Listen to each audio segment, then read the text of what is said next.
Junto Coab Anil. O seu futuro começa agora. Marocando a História, com Marcos Saldanha. Quem está por aqui com a gente é Marcos Saldanha. E claro, Marocando a História. Marcos, bom dia, seja bem-vindo. Bom dia, Marcos. Bom dia, Adalberto. Bom dia, Mayra. É isso aí. Olha, está no clima junino, claro, né? Tem que falar dos santos, né? A importância dos santos. Pois é, você sabe que as histórias dos santos, esses santos da tradição junina, são curiosíssimas essas histórias. Vou começar, por exemplo, pro que a gente mais recente que a gente comemorou agora, o Santo Antônio no dia 13 de junho. Santo Antônio, na verdade, era Fernando. E Santo Antônio era português, mas como viveu quase a vida dele inteira na Itália, na cidade de Pádua, existe essa briga com os italianos. O Santo Antônio, em Portugal, que chega até a gente, e o Santo Antônio de Pádua, que é o mesmo santo, mas considerado pelos italianos como um santo italiano, que é o Santo Antônio de Pádua. E as relíquias do Santo Antônio, os restos mortais, eles são disputados porque os portugueses, eu visitei na Igreja da Sé, lá em Lisboa, o que seria os restos mortais de Santo Antônio, mas os italianos dizem que os restos mortais de Santo Antônio, de fato, estão em Pádua, na Itália. Ou seja, uma disputa enorme para um santo que nós humanizamos. Aliás, todos esses santos juninos, Mayra e Adalberto, o que é interessante não é a história de como eles se tornaram santos, mas de como nós, o povo, humanizamos esses santos a ponto de colocar o santo de cabeça para baixo na água, pedindo para ele uma graça e só tirando ele do castigo quando essa graça é alcançada. É o caso da tradição do Santo Antônio, né, que se diz como um santo casamenteiro. E no Brasil, o Dia dos Namorados é quando? 12, uma data criada pela Associação Comercial de São Paulo, às vésperas, Mayra, do Dia do Santo Antônio. Ou seja, qual é o Dia do Namorado, Mayra? Bom, se o Santo Antônio 13 é o padroeiro do casamento, o dia do namoro é antes do casamento, portanto, dia 12. Olha como influencia, olha como a gente vai... Olha o sincronismo aí, perfeito. Não é? É curioso como a gente vai se apropriando desses santos e vai fazendo da história deles, aquilo que a gente quer. Um curioso, quer ver um exemplo de como a gente se apropria do jeito que a gente gosta? É o São João. São João não tem nada a ver com aquele menino, com aquele carneirinho de cabelo encaracolado que a gente vê nos batalhões dos bois.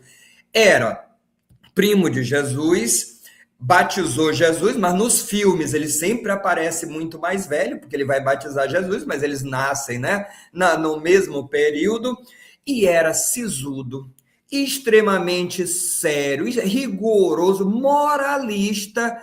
Olha o que ele não diria olhando as nossas índias dançando e os índios dançando no terreiro, porque ele era moralista e tido como incorruptível. Aí, o que a nossa tradição faz? Bom, se esse São João é extremamente sisudo, sério, né, austero, pega o São João e traz ele para os arraiais como? Menino, criança, coloca ele com um carneirinho, aquela história do Cordeiro de Deus, né? Aquele carneiro significa o Cordeiro de Deus, e traz ele criança, traz ele menino doce, simpático, carinhoso. Olha a reapropriação, olha a humanização de São João. Você lembra que o São João é daquela história que ele é condenado à morte por Salomé, e ela casa com Herodes, que era tio-avô dela, e ele nunca aceitou esse casamento dela, ela casou com o irmão do marido dela, quer dizer, o marido, a Salomé já era casada, casa com o irmão por causa do poder, e o São João Batista teria ficado preso e ainda amaldiçoando os noivos, né? Então, esse era o São João da história bíblica, extremamente austero e rigoroso, que a gente traz ele alegre, coloca nos arraiais. E a fogueira, é curioso isso, né? A fogueira, desde a antiguidade, é um rito de renovação. A Igreja Católica vai e se apropria da fogueira pagã, e aí a história é que Maria e Isabel, né, combinam de quem tiver o filho primeiro, acende uma fogueira para avisar. Não tinha celular, né, Mayra? Não tinha Zap, não tinha nada disso. Aí o que Minha avó contava essa história. Pois Minha avó falava contava sobre essa isso. história da fogueira? Ela falava sobre essa questão do simbolismo do São João com do São Santo, né? Santo São João com a fogueira. Pois é. Aí Isabel tem o filho primeiro, é acendida uma fogueira pelo nascimento do João, que avisa Maria, olha, João já nasceu, Jesus vai nascer depois. E a gente mantém, quer dizer, a fogueira, que é essa tradição católica cristã, mas que já era pagã e que a gente incorpora elementos africanos e indígenas que tem a ver com a força da natureza, são os elementos da natureza que vão ser incorporados. É a mesma coisa que você vai ter com São Pedro, né, que é ali o primeiro papa, né, da história, né, é um santo muito popular, ligado à questão da chuva, e sem chuva não tem agricultura, então essa história das colheitas, não à toa as festas juninas são feitas no solstício de verão. Eu conversei com um boieiro, e eu achei muito interessante ele me falar uma coisa. Eu digo, olha, esse São João está chovendo muito, né? Ele, não, meu filho, não está chovendo muito. É o povo que está inventando moda. Boi é para ser batizado no dia 23 para o dia 24, que é quando as chuvas acabam, para agradecer as chuvas que tem a ver com a colheita. O povo é que está inventando moda. Aí eu parei para pensar, é verdade. É que os arraiais estão começando antes. Por isso a gente está tendo essa ideia de que está chovendo muito mais cedo. Não é que está chovendo cedo, é que os arraiais começaram cedo. Quer dizer, os arraiais ou as festas juninas, elas têm o tempo que tem a ver com a agricultura, tem a ver com a tradição do povo que vai se apropriando. Agora, eu ainda queria acrescentar, Adalberto, dois santos, que um é muito ligado ao Maranhão, que é o São Massal, que é ligado, é o padroeiro do Buma Meu Boi, a festa do João Paulo, o encontro dos bois, né, mais do que centenário ali no João Paulo. Mas olha só que curioso, o São Massal, muita gente me pergunta, ele não é bem aceito pela Igreja Católica, no sentido de que a história dele, o catolicismo, o cristianismo, ela não é bem reconhecida. Para você ter ideia, ele não tem nada a ver com a história do ciclo junino, até porque o São Massal, ele é o santo ligado à proteção dos incêndios. E olha que curioso, a padroeiro dos bombeiros. Só que como você tem no João Paulo o encontro dos bois tardiamente, né, no dia 30, porque os bois ficavam retidos no subúrbio da cidade, eles não podiam, por força de lei, entrar na cidade. Ali, esses bois, eles ficavam e faziam um grande encontro.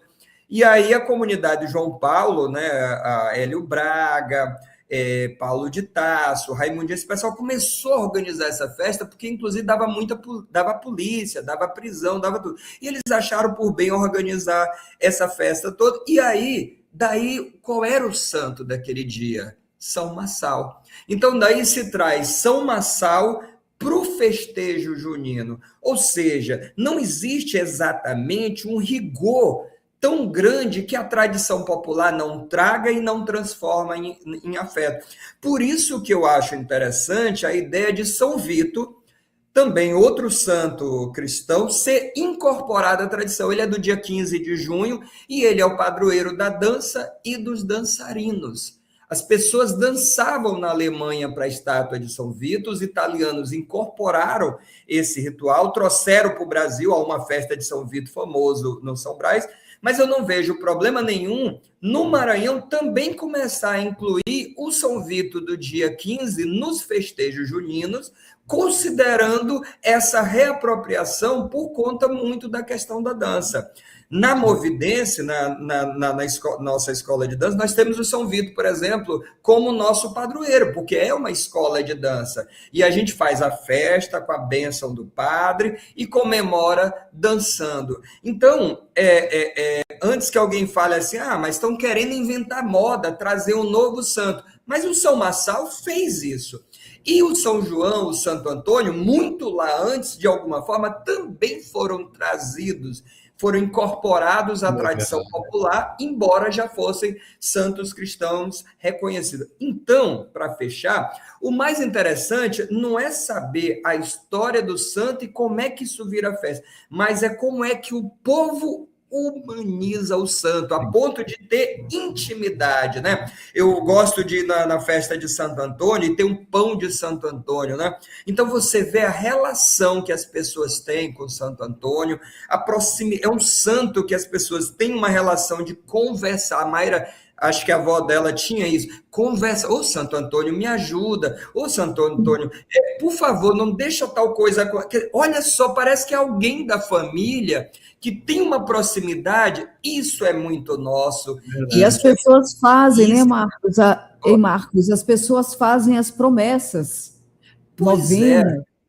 Fazem as promessas, e tem aquela história que é alguma coisa que você está querendo, precisando ou desejando, ou evitar alguma coisa de ruim, o que a pessoa diz? Deixa eu ir ali falar com o meu santo, seja na igreja ou seja no oratório em casa, não é curioso? Deixa eu ir ali falar com o meu santo. Depois que eu falar com o meu santo, eu sei que decisão tomar. Gente, isso é espetacular.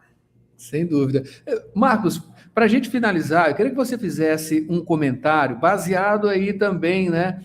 A gente recebeu, algumas semanas atrás, a Kátia Bogeia, e ela com uma preocupação muito grande em relação às transformações que os grupos de boi, né, Bumba Boi, estão sofrendo, né, com algumas atualizações que são um pouco descaracterizantes. E ela, nessa entrevista, ela falou da importância justamente da religiosidade, e outra também que é a base comunitária. Você no comentário falou isso tudo, eu me lembrei disso, eu queria que você fizesse para a gente fechar um rápido raciocínio sobre essa questão. Ela disse que se esses grupos, né, dada aí o alto nível de transformações que estão acontecendo, se eles não mantiverem a religiosidade e também não mantiverem a base comunitária, eles vão se perder e vão acabar.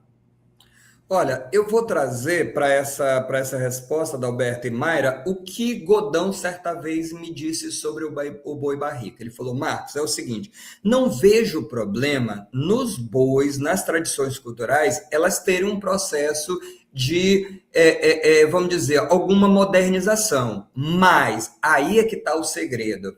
Toda modernização, toda alteração, ela acontece com base na tradição. Ou seja, só é capaz de fazer qualquer modernização quem tem o pé fincado nas raízes e na tradição.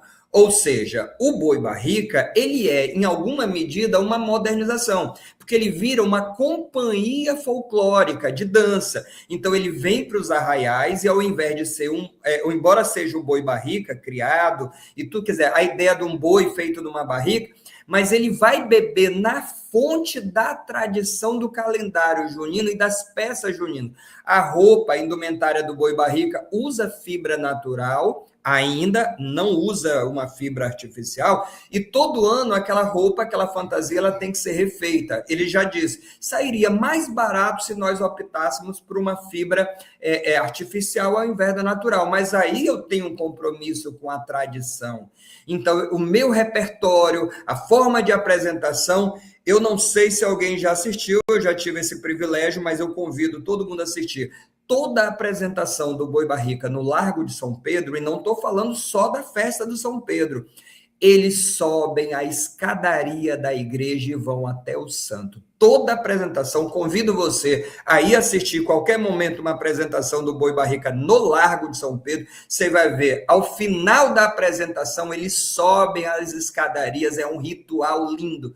Aí é que está a palavra-chave, rito. Os festejos juninos são populares, são apropriação, mas eles fazem parte de um rito.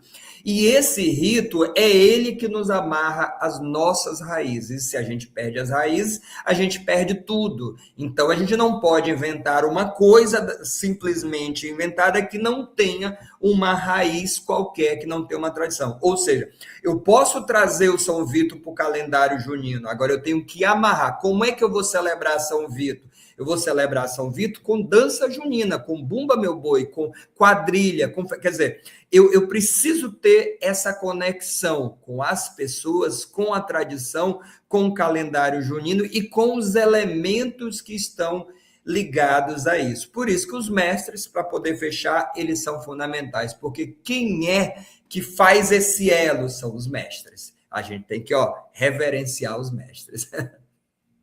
Muito obrigado, Marcos Saldanha, pelos raciocínios, claro, né? A elegância também de Marcos Saldanha aqui com a gente, historiador, jornalista, no Marocando a História. Marcos, espero você na próxima sexta-feira e, claro, né? Torcendo para o Brasil e curtindo também o São João. Bom fim de semana, Marcos. Obrigado, vai dar certo, vamos que vamos. Vai sim. Já deu certo. Já deu, né? Mayra, vamos para um break rápido e a gente tem em seguida Roteiro Cultural e demais Borges Júnior aqui trazendo informações.